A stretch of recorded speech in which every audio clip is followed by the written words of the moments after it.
lagi kembali ke istita'ah, kemampuan Anda, kesiapan Anda untuk menikah. Kalau memang Anda belum mampu merubah kebiasaan suku di sebuah tempat Anda menikah, fattaqullaha mastata'tum, bertakwa semampunya. Baik ketika meminang, ketika akad, ketika walimah. Sementara orang berpendapat walimah itu harus dengan meriah, mengundang semua orang, tidak. Seandainya dia mengundang saudaranya, tetangganya, cukup sudah. Semampunya dia. Tidak mesti harus memanggil seluruh orang sekampung atau yang lainnya. Yang penting diumumkan bahwa ada pernikahan, diundang sekedarnya. Islam melarang kita untuk takalluf, memberat-beratkan diri. Islam melarang kita untuk takalluf.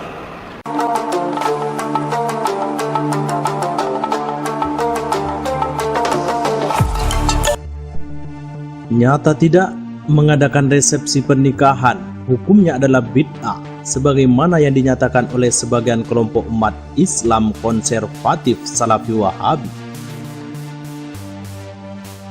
Pada dasarnya, pernikahan sudah dianggap sempurna setelah selesainya acara ijab qabul. Namun biasanya acara dilanjutkan dengan resepsi yang dinamakan walimatul urush. Pernikahan merupakan salah satu sunnah Nabi dan sarana ibadah kepada Allah Subhanahu wa Ta'ala.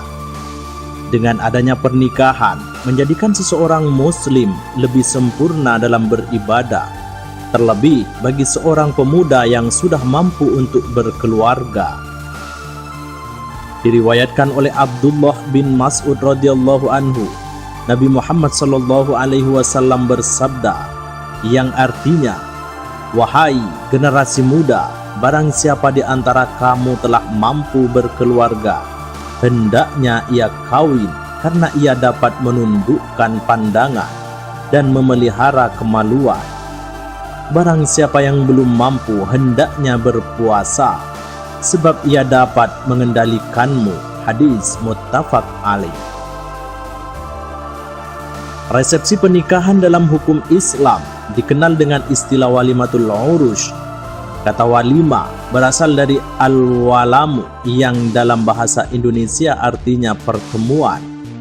Di dalam kamus ilmu fikih disebutkan bahwa walima merupakan makanan pernikahan atau semua makanan yang ditujukan untuk disantap para undangan. Kemudian kata al-ursh dalam bahasa terdiri dari 3 huruf, ain, ra, sin. Karena posisinya sebagai mudhof ilaih, maka ditambah alif lam ma'rifah atau al. Jika ditulis dalam bahasa Arab menjadi al-ursh. Kata al-ursh dalam kalimat walimatul ursh artinya adalah al-zifah wa tazwij, perkawinan dan pernikahan. Bentuk plural dari al-urs adalah al-aroshu. Jadi urs artinya perkawinan dan pernikahan.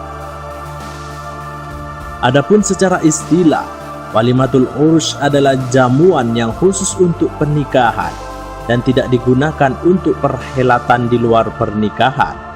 Karena itulah, secara umum walimatul urs diartikan dengan pesta dalam rangka mensyukuri nikmat Allah Subhanahu wa Ta'ala atas terlaksananya akad pernikahan dengan menghidangkan makanan. Walimatul ursh atau resepsi pernikahan biasanya dilakukan sebelum ijab qabul atau sesudahnya.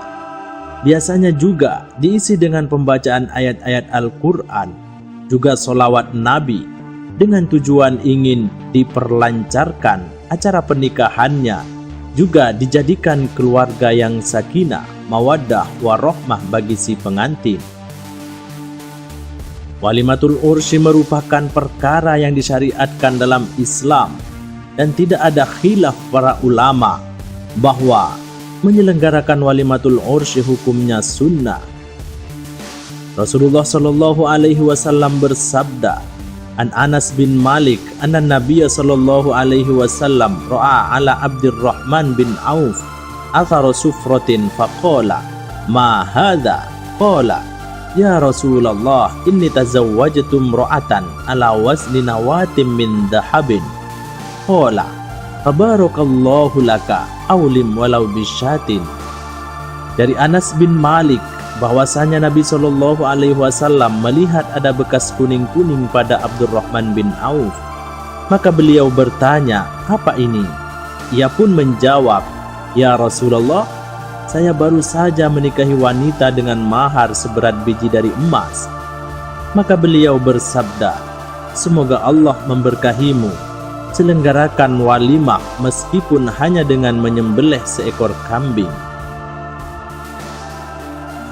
Hukum mengadakan walimatul ursh adalah sunnah dan tidak hanya diuntukkan kepada orang-orang yang kaya dan berada. Namun, undangan tersebut juga diperuntukkan orang-orang miskin sekitar guna merasakan hidangan di hari bahagia tersebut. Nabi Muhammad sallallahu alaihi wasallam bersabda, "Syarrut ta'ami ta'amul walimati, yud'a ilaihal aghniya'u wa yutrakul masakinu. Faman lam ya'ti da'wata faqad asallaha wa rasulah." Makanan yang paling buruk adalah makanan dalam walimah yang hanya mengundang orang-orang kaya saja untuk makan, sedangkan orang-orang miskin tidak diundang. Barang siapa yang tidak menghadiri undangan walimah, maka ia durhaka kepada Allah dan Rasul-Nya. Wallahu a'lam bis-shawab.